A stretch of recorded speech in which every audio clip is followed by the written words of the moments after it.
That was Carole Adelson on Direct here. And this is fascinating because in all these circumstances, like the most simple explanation is never his explanation for something. Like she says she's outside. Well, it doesn't mean she's outside. What? So this is significant because this is the night of the murder. Is Donna dropping by the house? Is she dropping off some money for the payment to McBanoa? This could be a crucial part of the case if Donna Adelson, the mother, is ever charged in this case. Let me bring in my guest, going to help us with all this tonight. And in Los Angeles, California, forensic psychiatrist, trial expert witness, body language expert, and columnist, Dr. Carole Lieberman. Great to see everyone. Dr. Carole Lieberman, Catherine McBanoa. We know she's testified before. She had to get up there and say, I lied the first 2 times I was testifying. Now I'm telling the truth. What'd you think of her statement and her recitation of what happened that night? The money being wet, the parents coming by. Well, I don't think that she would have made up something like the money being wet. That's a strange, I don't see how that would help her in any way, you know.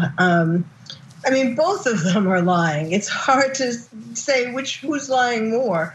But you know, what intrigues me about the whole thing is the first night that they had dinner together, their sort of first date.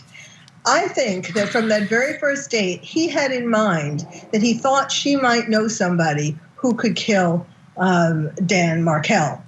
And I think she had in mind from that very first sitting down to dinner, he's a stooge. Here's someone who I can get a lot of money from. You know, I can either as a girlfriend or, you know, just as a sugar daddy. And so they both were playing each other. From that moment, I think it started right at the beginning that they had intentions for each other that were, you know, less than pure. So, all right, Dr. Carole Lieberman, does this sound like a relationship between an extortionist, Katie, and her victim, Charlie? None of it makes sense. You know, first of all, I think the biggest problem is that he thinks that he's the smartest one in the room while he's testifying. And with Katie, he thought that he was much smarter than she was, that he was manipulating her. Meanwhile, she was manipulating him. I mean, it was actually sometimes they were each manipulating each other. So none of this makes sense.